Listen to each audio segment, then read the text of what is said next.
कि अमेरिका जैसा देश किस तरीके से स्वदेशी की ज्वाला से निकला, उसी स्वदेशी से हम अंग्रेजों को यहाँ से भगाएंगे। और भारत किस प्रकार से अमेरिका जैसे देशों के साथ कंपटीशन कर सकता है कि एक परडे में ढाका की मलमल और एक परडे में सोना। इंडियन एडमिनिस्ट्रेटिव एक्ट हो, इंडियन फॉरेस्ट एक्ट हो, आईपीसी हो, इतने कानून उन लोगों ने बना दिए कि कानून का सहारा लिया गया और किस प्रकार से लोगों को रोकना है। तो 1905 में जब बंगाल का विभाजन हुआ तो लॉर्ड कर्जन के द्वारा किया गया। गीता तो एक बहुत बड़ी फिलोसफी की बुक है जो पूरे विश्व को एक नक्शा और दिशा देने का काम करती है। तो धारा 144 लागू कर दी गई, 5 या 5 से ज्यादा लोग इकट्ठे नहीं हो सकते। उन्होंने भारत की शिक्षा पद्धति को खत्म करने का काम किया। नमस्कार। किस तरीके से अमेरिका स्वदेशी की क्रांति से निकला और उसने विश्व भर में अपना इतना महत्वपूर्ण स्थान कैसे बनाया, और भारत किस प्रकार से अमेरिका जैसे देशों के साथ कंपटीशन कर सकता है और किस प्रकार से स्वदेशी के माध्यम से भारत जो है विश्व में अपना पर लहरा सकता है। आज इसी विषय पे बातचीत करेंगे और इस विषय पे बातचीत करने के साथ साथ मैं आपको भारत के कुछ प्राचीन इतिहास, वर्तमान स्थितियां और भविष्य की कल्पनाएं, इन तीनों चीजों पे थोड़ी थोड़ी हम बातचीत करेंगे। तो आइए शुरू करते हैं।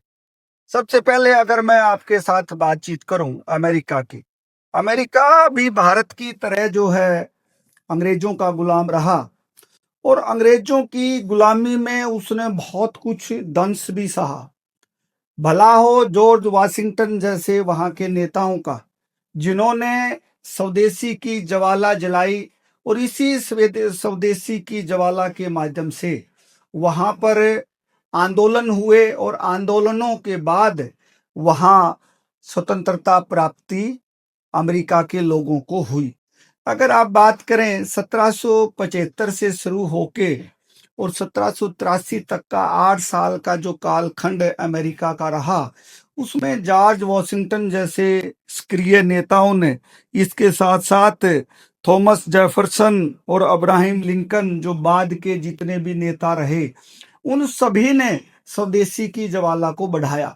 यहाँ बात अमेरिका की करने का उद्देश्य ये है, अमेरिका के पास कुछ नहीं था जब वो अंग्रेजों का गुलाम था। वो भी गरीब देश था, निस्सहाय देश था, वहां के औद्योगिक धंधे कुछ नहीं थे, लोगों के पास रोजगार नहीं था, अपराध बढ़ता था। ये सारी चीजें एक जैसे अन्य देशों के अंदर थी, अमेरिका के अंदर भी थी। क्या कारण हुए कि स्वदेशी को अपनाकर वो देश इतना विकास कर गया कि आज पूरे विश्व भर में उसका डंका बजता है। देश के आजाद होते ही जॉर्ज वाशिंगटन जैसे सक्रिय सोच के नेता, जो कि दूरदर्शी नेता भी थे, विदेशी कंपनियां जहां भी थी उनको जो है वहां से खदेड़ा या कानून इस प्रकार के बनाए कि विदेशी कंपनियों को वहां से जाना पड़े या उनका मुनाफा कम हो। जब तक उन्होंने स्वदेशी अपने कुटीर उद्योग, लघु उद्योग, इनकी स्थापना नहीं की, तब तक अमेरिका का विकास नहीं हुआ। और वहां उसके बाद तकनीकी हो, उद्योग हो, सामाजिक हो, राजनीतिक हो, हर प्रकार की क्रांति आई। प्रथम विश्व युद्ध और द्वितीय विश्व युद्ध, जितना फायदा अमेरिका ने उठाया इतना फायदा किसी देश ने नहीं उठाया। और यही 2 विश्व युद्ध थे जिनकी वजह से अमेरिका जो है आज इस हालात में है कि वो पूरे विश्व का नेतृत्व कर रहा है। उसके कंपटीशन में बहुत सारे देश थे, जैसे रसिया था, जापान था, अन्य देश थे, लेकिन वो देश कहीं पिछड़ गए। अगर अब मैं बात करूं आपके साथ जापान की, जापान पर भी जो है इंग्लिश पीपल का रहा, डच का रहा, फ्रांसीसियों का रहा। आसपास से आजाद हुए देश हैं जापान और चाइना। वहां माओ जेडंग और यहाँ जापान के दूरदर्शी नेताओं ने एक इस प्रकार की नीति तय की कि हम स्वदेशी का ही प्रयोग करेंगे, अपने उद्योग धंधों को लगाएंगे, अपने उद्योग धंधों को बढ़ाएंगे, अपने उद्योग धंधों के अंदर ही रोजगार करेंगे। तो जो ढाका की मलमल थी ना, वो तो इतनी कीमती मलमल थी कि उसके बदले में ये कहा जाता है कि एक पलड़े में ढाका की मलमल और एक पलड़े में सोना। इस प्रकार से हम सोने की चिड़िया कहलाए। हमने लोहा बहुत कुछ बेचा, हमने समुद्री जहाज बना बना कर विदेशों को भेजे, सूती कपड़ा हमने दिया, हमने औषधीय सामग्री दी, हमने मसाले दिए, हमने हाथी दांत दिया, हमने विश्व को न जाने कितनी चीजें दी हैं। लेकिन अगर बातचीत करें, जैसे ही 1857 का कालखंड आया और जब स्वतंत्रता संग्राम प्रथम हुआ हमारे देश का, उससे लेके और 1947 तक का जो ये 90 साल का कालखंड रहा, इसमें तुरंत 1857 के बाद अंग्रेजों ने ऐसे कानून बनाने शुरू कर दिए कि उन्होंने भारत के लोगों को अपने शिकंजे में बोचना शुरू कर दिया। इंडियन एडमिनिस्ट्रेटिव एक्ट हो, इंडियन फॉरेस्ट एक्ट हो, आईपीसी हो, इतने कानून उन लोगों ने बना दिए कि कानून का सहारा लिया गया और किस प्रकार से लोगों को रोकना है और किस प्रकार से लोगों के सामाजिक, आर्थिक, राजनीतिक जीवन को तबाह करना है, किस प्रकार से भारत की मोरल वैल्यूज को खत्म करना है। क्योंकि भारत मोरल वैल्यूज के मामले में बड़ा हाई देश रहा और अंग्रेजों को अच्छी तरीके से पता है। अंग्रेजों की संसद में, ऊपरी सदन और उत्तरली सदन में, हाउस ऑफ लॉर्ड्स और हाउस ऑफ कॉमन्स में लगातार ये बात होती रहती थी कि भारत एक ऐसा देश है जिस प्रकार से उसको पोर्ट्रे किया गया है ऐसा नहीं है। भारत विद्वानों का देश है, भारत सोने की चिड़िया है, भारत की जमीन के अंदर न जाने कितने प्रकार के प्राकृतिक जो है संसाधन छिपे हुए हैं, भारत की जमीन फर्टाइल है। और जब लोग इस प्रकार के होते हैं तो उनके जमीर को, उनके स्वाभिमान को खरीद पाना बड़ा मुश्किल काम होता है। सबसे पहले अंग्रेजों ने यही काम किया था। उन्होंने भारत की शिक्षा पद्धति को खत्म करने का काम किया। भारत की जो सामाजिक स्ट्रक्चर था, भारत के सामाजिक स्ट्रक्चर को खत्म करने का काम किया।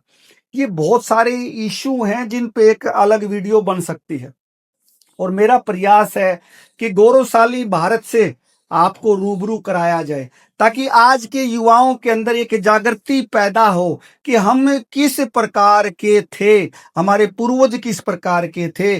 और जब उन सभ्यताओं की हम अगर बातचीत करें जहां उनको कपड़े नहीं पहनने आते थे, हमारे यहाँ इतना सुंदर कपड़ा बनता था। ये हमारे देश का गौरवशाली इतिहास है। हमने आत्मचिंतन विश्व को हमने दिया। और अगर फिलोसफी की बात करें तो प्रथम फिलोसफर भी हमारे यहाँ पैदा हुए। सुकरात है, प्लेटो है, अरस्तु है, डायोजनीज है, ये तो सारे लोग बाद के हैं। इससे पहले तो हमारे यहाँ रामायण भी हुई है। भगवान राम ने और भगवान श्री कृष्ण ने फिलोसफी के मामले में सबसे बड़ा दर्शन दिया। गीता तो एक बहुत बड़ी फिलोसफी की बुक है जो पूरे विश्व को एक नक्शा और एक दिशा देने का काम करती है। अगर बात करें उसके बाद, गौतम बुद्ध हमारे ऐसे ध्रुव तारे हैं जिन्होंने फिलोसफी के मामले में भारत को बहुत कुछ दिया और पूरे विश्व भर में आज वो अपने नाम से जाने जाते हैं। इसी प्रकार से अगर मैं बात करूं सामाजिक इतिहास की, सामाजिक चिंतन की और सामाजिक मूल्यों की, भारत हमेशा से समृद्ध देश रहा है। अगर आपके साथ मैं चर्चा करूं किस प्रकार स्वदेशी से भारत आगे बढ़ सकता है, वर्तमान परिस्थितियों में आज हमें बड़ी जरूरत है स्वदेशी अपनाने की। बहुत सारी विदेशी कंपनियां, जैसे ईस्ट इंडिया कंपनी ने पहले कब्जा किया था, इस तरीके से आने लग रही। सरकारें इसमें कुछ नहीं कर सकती क्योंकि वर्ल्ड में ये एक ट्रेड का स्वरूप है कि आपको विदेशी कंपनियों के लिए भी अपने बाजार खोलने पड़ेंगे। लेकिन उसमें ये हमारे ऊपर निर्भर करता है कि हम विदेशी वस्तुएं कितनी खरीदते हैं या नहीं खरीदते हैं। अगर हम विदेशी कंपनियों की वस्तुएं कम खरीदेंगे तो उतना मुनाफा उनको कम होगा, वो जल्दी यहां से भागेंगी।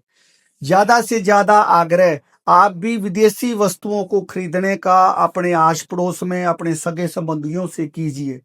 और अगर मैं इतिहास में जाऊं तो 1905 में जब बंगाल का विभाजन हुआ तो लॉर्ड कर्जन के द्वारा किया गया। लाला लाजपत राय जी ने, बाल गंगाधर तिलक जी ने और विपिन चंद्र पाल जी ने बंगाल के अंदर एक ऐसी क्रांति चलाई और उसको आगे बढ़ाने का काम अगर किसी व्यक्ति ने किया तो वो बाल गंगाधर तिलक जी ने किया। बाल गंगाधर तिलक जी ने महाराष्ट्र के पूरे इलाके में घूम घूम कर गणेश उत्सव के नाम पर लोगों को इकट्ठा करना शुरू किया, गणेश मंडल बनाने शुरू किए। और वो गणेश मंडलों का जैसे ही पता लगा अंग्रेजों को, तो धारा 144 लागू कर दी गई। 5 या 5 से ज्यादा लोग इकट्ठे नहीं हो सकते। लेकिन गणेश मंडलों के नाम पे तिलक जी ने लोगों को इकट्ठा किया, युवाओं को इकट्ठा किया, उनके अंदर जागृति जलाई और उनको स्वतंत्रता संग्राम के बारे में बताया। और सबसे पहले उनका आग्रह यही था कि जिस स्वदेशी के माध्यम से हमें यहाँ स्वतंत्रता प्राप्त करनी है, उसी स्वदेशी से हम अंग्रेजों को यहाँ से भगाएंगे। तो 1905 में जैसे ही बंग बंग चला, उसके बाद बहुत सारे आंदोलन जो है स्वदेशी के चलाए गए। इन आंदोलनों के अंदर विदेशी कपड़ों की होली जलाई गई, विदेशी कपड़ों को लेने से मना किया गया। यहां तक कि इंग्लैंड लिवरपूल से जो शक्कर बन के आती थी, विदेशी शक्कर, उसको लेने से मना किया। हलवाइयों ने काम करने से मना कर दिया।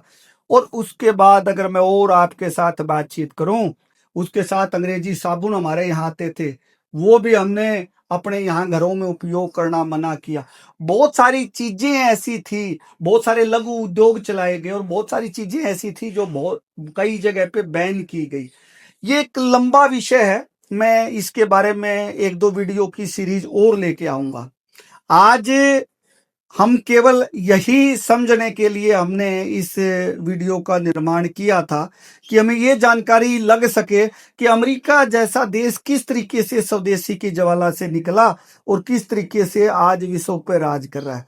वो दिन दूर नहीं है, हम भी स्वदेशी का पालन जिस प्रकार से माननीय नरेंद्र मोदी जी ने आप सभी से आग्रह किया है, हमें हर घर को स्वदेशी का प्रतीक बनाना है, हर दुकान को स्वदेशी से सजाना है। और ये मैं पूरे आश्वासन के साथ कहता हूं कि अगर इसी तरीके से स्वदेशी का प्रयोग बढ़ता रहा तो वो दिन दूर नहीं जब भारत विश्व गुरु बनेगा और हमारा बीता हुआ अतीत जो है हमारे सामने दोबारा से आएगा। जिस प्रकार से हमें सोने की चिड़िया कहा जाता था, वो दिन भी अब हमारे से दूर नहीं है। आज इतना ही, मिलते हैं।